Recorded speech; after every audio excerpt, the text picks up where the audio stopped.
Iran ते अमरीका विचकार कशीदगी विच फिर इजाफा। अमरीकी फौज ने ईरान के खिलाफ ताकतवर हमलियां दा आगाज कर दिता। सेंटकॉम के मुताबिक हमले 3 तजारती जहाज़ों ते ईरानी हमलियां दे जवाब विच कीते गए। ईरानी मीडिया के मुताबिक सिरिक जजीरे कशम ते बंदर अब्बास विच धमाकियां दियां आवाज़ां सुनियां गईयां। सिरिक विच ताहरवी घाट दे नेड़े 6 प्रोजेक्टाइल डिगे। ईरान ने इस्लामाबाद मुफाहमती यादाश्त की मुबैना खिलाफ वर्जी का जिम्मेदार अमरीका नूं ठहरा दिता। ईरानी हुकाम का कहना है कौमी सलामती के तहफ़्फ़ुज़ लई हर जरूरी इकदाम करांगे।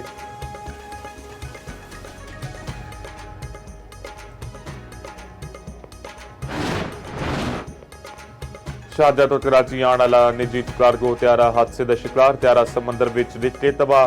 तर्जमान PAA का कहना है निजी कार्गो त्यारे विच हमले दे 5 बंदे सवार सन। कार्गो त्यारे ने परवाज के दौरान नेविगेशन सिस्टम विच खराबी की इतला दी। लापता त्यारा फिनी खराबी के बाद मुरम्मत लई शारजा गया सी। कराची तो तकरीबन 155 नॉटिकल मील मगरब विच त्यारा रेडार तो गायब हो गया। कार्गो त्यारे की तलाश लई समंदर विच सर्च एंड रेस्क्यू ऑपरेशन जारी। पाक बहरिया का जंगी जहाज PNS जुल्फिकार रेस्क्यू ऑपरेशन विच शरीक। ज़राए के मुताबिक पाक फजाइयत का असबाब त्यारा भी बोलहारी तो सर्च ऑपरेशन लई रवाना।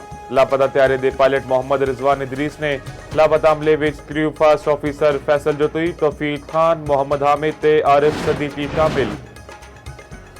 बलोचिस्तान जिला ज़ियारत विच दहशतगर्दां दा पुलिस चौकी उत्ते हमला। फायरिंग के तबादले विच SHO थाना मंगी ते थाना ट्रावर्स समेत 9 पुलिस एहलकार शहीद। फोर्सिस ते पुलिस का दहशतगर्दां के खिलाफ क्लीयरेंस ऑपरेशन मुकम्मल। फितरल हिंदुस्तान के 15 दहशतगर्द मारे गए। DSP गुलाम सरवर समेत 8 पुलिस एहलकार बाहिफाजत थाना क्राच विच पड़ गए। कांस्टेबल रिजवान नूं बाहिफाजत बाजियाब करा लिता गया। मामले खसूसी वज़ीर-ए-आला बलोचिस्तान शाहिद रिंग का कहना है हर हमले का भरपूर ते फैसला कुन जवाब दिता जाएगा।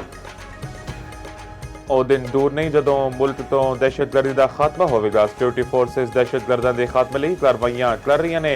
वज़ीर-ए-आज़म शहबाज शरीफ की बलोचिस्तान विच दहशतगर्द हमले की शदीद अल्फाज विच मुजम्मत। 15 ख्वारिज नूं जहन्नम वासिल करन उते फोर्सेस नूं खराज तहसीन। शोहदा लई दुआ ते फातिहा ख्वानी। वफाकी काबीना इजलास विच वज़ीर-ए-आज़म ने पाक फ़ज़ाइया दे ग्रुप कैप्टन आसिम तारिक की शहादत नूं अफसोसनाक वाक़या करार दिता।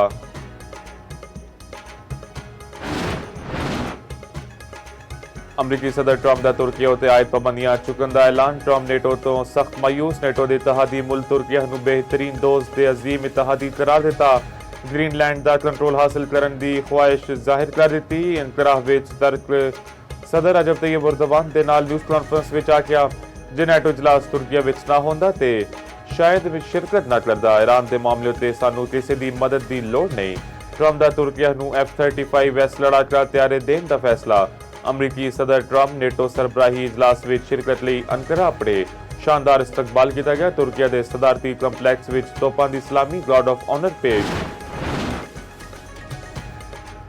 अमरीका मुआहदे की पासदारी करे। धमकियां जारी रही ते हतमी मुआहदे उत्ते मुज़ाकरात नहीं होणगे। ईरानी वजीर खारजा अब्बास अराग़ची ने खबरदार कर दिता। आके अमरीका ईरान मुफाहमती यादाश्त विच वाज़ेह है धमकियां की सूरत विच हतमी मुआहदे उत्ते मुज़ाकरात शुरू नहीं होणगे। लख ईरानियां ने शहीद खामेनाई नूं खराज तहसीन पेश करने लई जनाजे विच इत्तेहाद दा मुज़ाहिरा किया।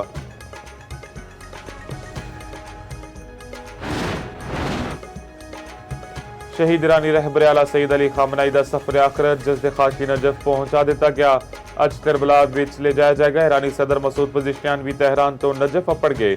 इस तो पहला शहीद सुप्रीम लीडर दी कुम विच नमाज़ जनाजा दा शहर दीयां सड़कों ते तहद्दे नगराह सोगवारां दा हजूम। ईरानी मीडिया के मुताबिक पीर नूं तेहरान विच जुलूस जनाजा विच 1 करोड़ 20 लाख तो वध बंदियां दी शिरकत।